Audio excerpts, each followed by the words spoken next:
Algebra. We are starting our next unit with a power objective using direct proportions in real context. Direct proportions is kind of a broad term. Includes your standard proportions, the thing we use cross products with. It includes unit rates and kind of just the proportions you're used to using. Okay, but it's the real context, it's the application of it. So to define a direct proportion, we're going to define it as a proportion. That's a good start. Oop, forgot a word. A proportion that when one value increases, the other value also increases. Okay? A proportion that when one value increases, the other value also increases. Right? Think about like pages read and minutes, right? As the amount of minutes you read goes up, so does the number of pages, right? Both values are increasing.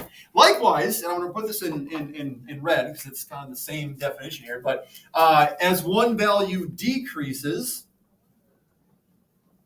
okay, the other value decreases as well. So it works both ways. A direct proportion is when as one thing goes up, so does something else. Minutes and pages read. As one thing goes down, so does something else. As the temperature goes down, so does my happiness. Okay?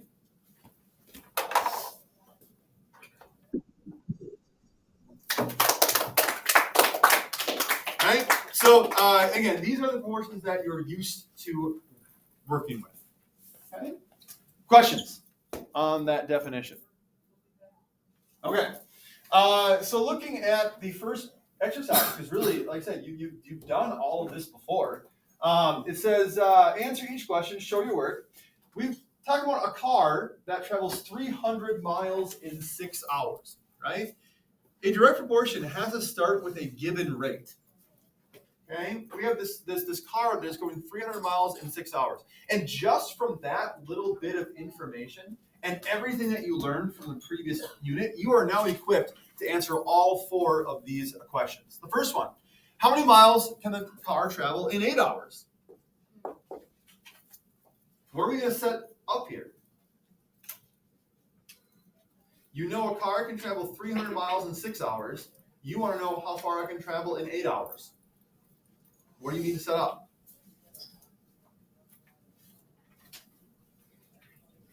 Don't be shy.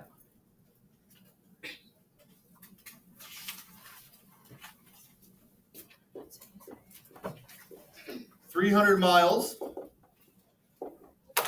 in 6 hours equals how many miles in 8 hours. Does that look familiar? Did you set up proportions like this in the last unit? You most certainly did. Okay, it's the same thing, only now, rather than saying this unit or this objective is unit rate, this objective is cross products, you kind of have to decide, what am I using here, right? Last unit gave you all these tools with proportions. You now got to reach in that toolbox, rummage around, figure out which one you need. Okay. How are we solving this? How are we solving this? Yeah. 300 times 8 divided by 6. Cross products sounds like a great method to me. Okay. 300 times 8. You divide that by 6. 300 times 8 is 2,400. And 2,400 divided by 6 equals, Gregory? 400.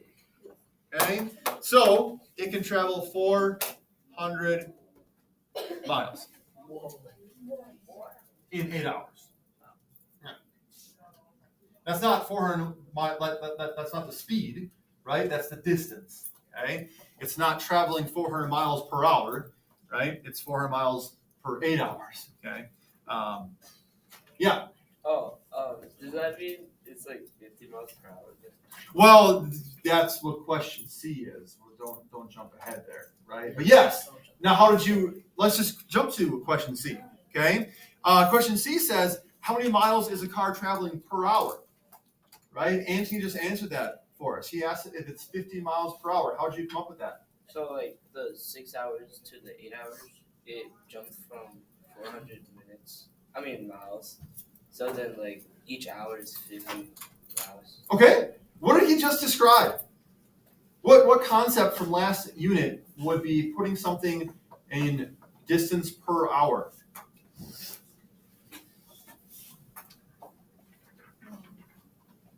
Something per hour. Per 1 hour. Per 1 hour. It starts with a U. Ends in nit rate. Right, unit rate. Good job. Okay? Again, these things that you've done before. Recognize that if it's saying, how many miles per hour, it's talking about one of something. And the way that Anthony described it is very good. You might also think about it as, I'm going to do question C here, so don't get confused. I'm going AC, right? But if it's going 300 miles in 6 hours, right? That equals 50 miles in 1 hour, or 50 miles per hour. How did we get from 300 over 6 to 50 over 1? What's the process for unit rate? Nolan? Divided by 6. Just divide here. 300 divided by 6. Okay? All right, let's go back to B. How many feet does the car travel in 8 hours? Well, we learned in, learned in question A that it's going 400 miles in 8 hours. We want to know how many feet it's going in 8 hours. What do we need to do here? Bonus points if you can remember the objective number of what we need to do here. We go from 400 miles in 8 hours to the number of feet in 8 hours. Anthony? Do you like simplify the miles to yards and then simplify that to feet? Essentially, we're doing a conversion, right? We are going from miles to feet. Anthony is saying go from miles to yards first and then yards to feet. We don't have to go that many steps because who remembers what the conversion is from miles to feet? How many feet in a mile? 5,280. Which objective are you looking at? CO33. CO33. We've done this, right? To go from miles to feet, we are doing a conversion. We are multiplying 400 by 5,280. Okay?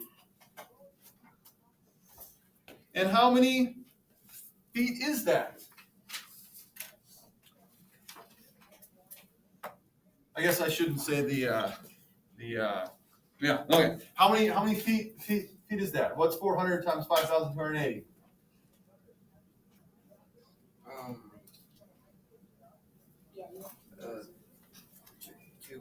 Two million 112,000. 2,112,000. Do we agree? Yes. Okay. So 2,112,000 feet in 8 hours. That's a lot of feet. Right? But again, recognize we've done all of this before. This one, letter A, was PO32. Setting of a proportion. Cross products to solve. B, that was PO30. Unit rate. No, sorry, this was CO33. CO33. Letter C was PO30. Unit rate. Okay? You are going to need to look back in this previous unit for what we do here. And then finally, how many feet is the car traveling per second? How many feet is the car traveling per second? Give me something that we know. Give me something we can work with here.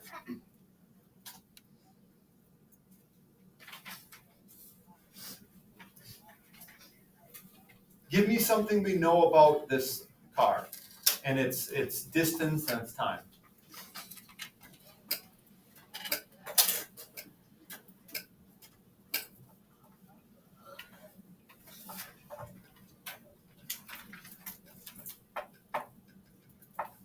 Okay, Adrian, how far is the car traveling in 1 hour? Can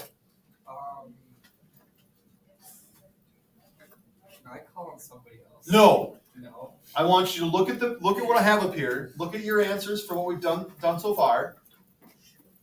How far is the car traveling in 1 hour? 50 miles. 50 miles per hour. Okay. Now we've got a lot of different things we could use here. We could have used 300 miles in 6 hours. We could have used 400 miles in 8 hours. We could have used 2,112,000 feet in 8 hours. Any of these rates, they're all equivalent, right? Because they're all just describing this direct proportion. Okay. I chose 50 miles per hour because it's got the smallest numbers to start with. All right. So I'm going to erase some of my work here. Don't erase your work. You write smaller than I do, I hope. Okay. So we're going to start with 50 miles per hour. That's what we know. 50 miles in 1 hour. And we want to convert that to feet per second. Okay, feet per second. We've already converted miles to feet in one previous thing, so what do we need to do here to convert miles to feet? How many feet is 50 miles?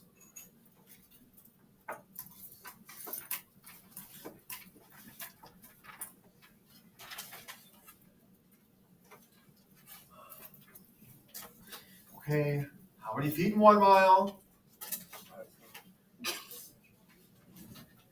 5,280. 5,280 in 1 mile. So what do we multiply 50 by to figure out the number of feet in 50 miles?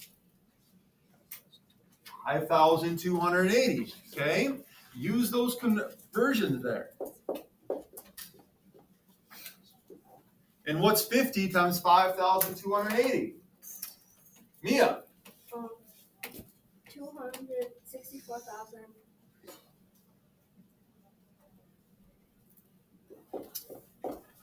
Matt? Do we have a second on that? What did you come up with?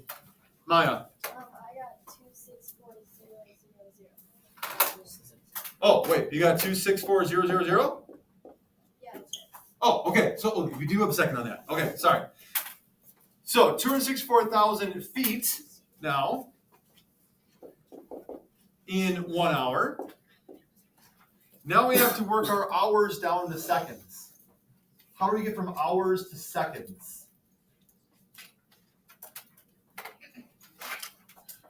Hours to seconds. Other way around. Multiply by 60, right? Because 1 hour is equivalent to 60 minutes. In fact, we really don't multiply yet. I mean, we are multiplying by 60, but it's a unit conversion here. So if it can go 264,000 feet in 1 hour, that means it can go 264,000 feet in 60 minutes, right? Because 1 hour is equal to 60 minutes, okay?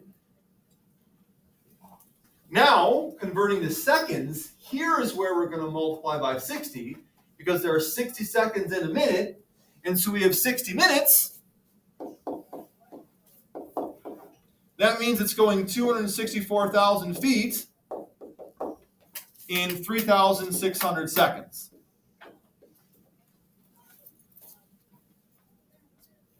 Everyone follow me here? Okay. We started with something we knew, 50 miles per hour.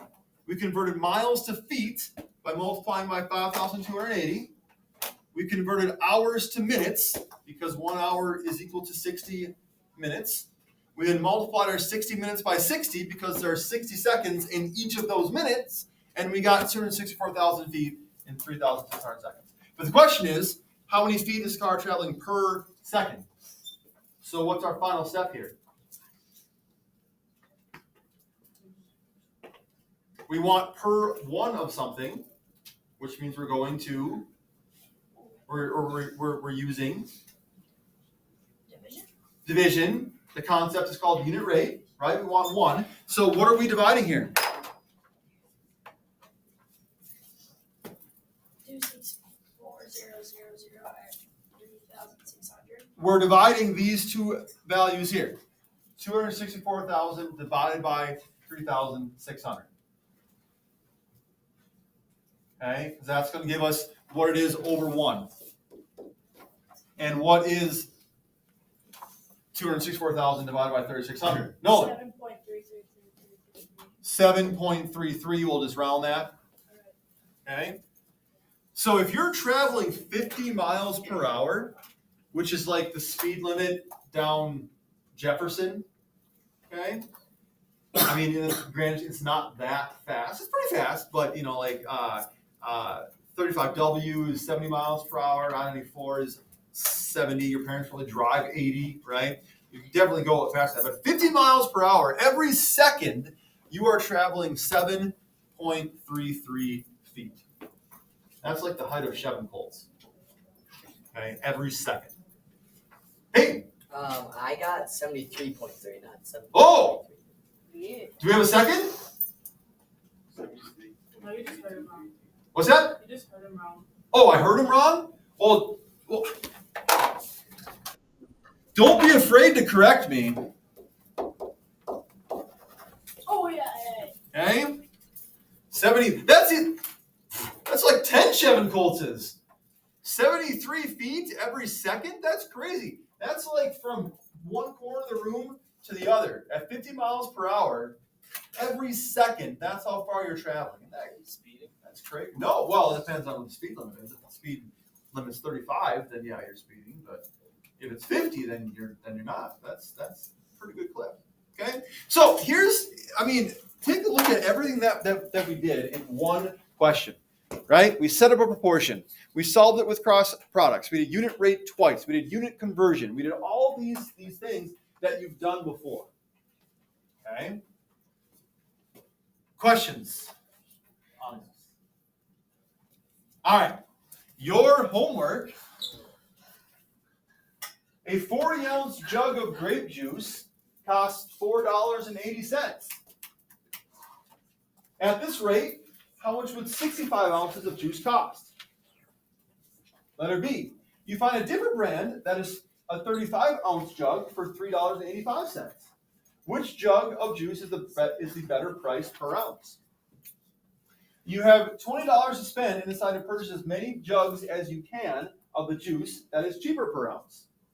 How many jugs can you buy with $20, and how much money will you have left over? I want to give you a little bit of a hint. Letter A is PO32.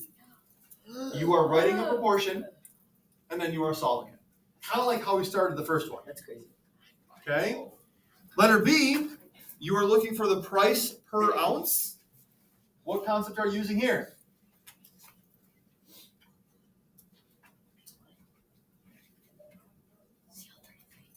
No.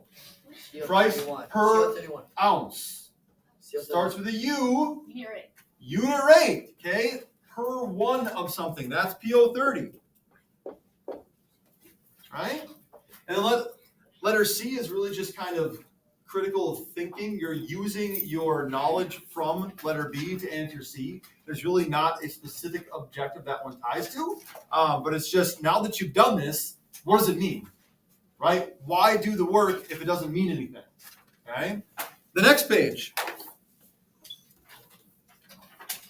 You set a goal for the summer of making $3,000. The summer is 10 weeks long, and you only want to work Monday through Friday. If you make $15 per hour, don't worry about taxes, how many hours and minutes should you plan on working per day? Letter B. How many hours and minutes per day would you need to work if you decided to also take off Mondays and Fridays, because everyone loves a 4-day weekend? Okay, so this is saying here, it gives you a rate, $15 per hour. Okay, you're looking for how many hours would you need to work per day if you worked Monday through Friday for 10 weeks in order to make $3,000. So your thought process might be, okay, how many hours are there, or how many days are there in 10 weeks if I work 5 days a week, right? How many days is that? How many hours each day would I need to work to get up to $3,000? And then letter B, if you take Mondays and Fridays off, now you have only a 3-day work week, right? If the summer is 10 weeks long with a 3-day work week, how will that affect things here? As of today, you've passed 68% of your course objectives. Each objective you retake raises your percentage by 1.5%. How many objectives do you need to pass in order to get above 80%? How many objectives do you need to pass in order to get above 90%? And what percentage will you be at if you pass 12 objectives? We're going to save the last one for tomorrow, so only the next 3 situations is your homework. Okay, the question about, I already forgot what it was. Oh, the juice, and then the summer, and then the course objectives. Okay, only those 3. Don't worry about the bottom one with the apples and the kiwis and the grapefruits and the watermelons and all that sort of stuff. We'll worry about that tomorrow. All right. Questions, comments, concerns, complaints, comments, congratulations, criticisms.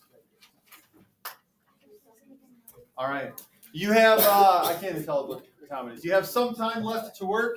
That's all you have. Don't forget to like and subscribe. Thank you.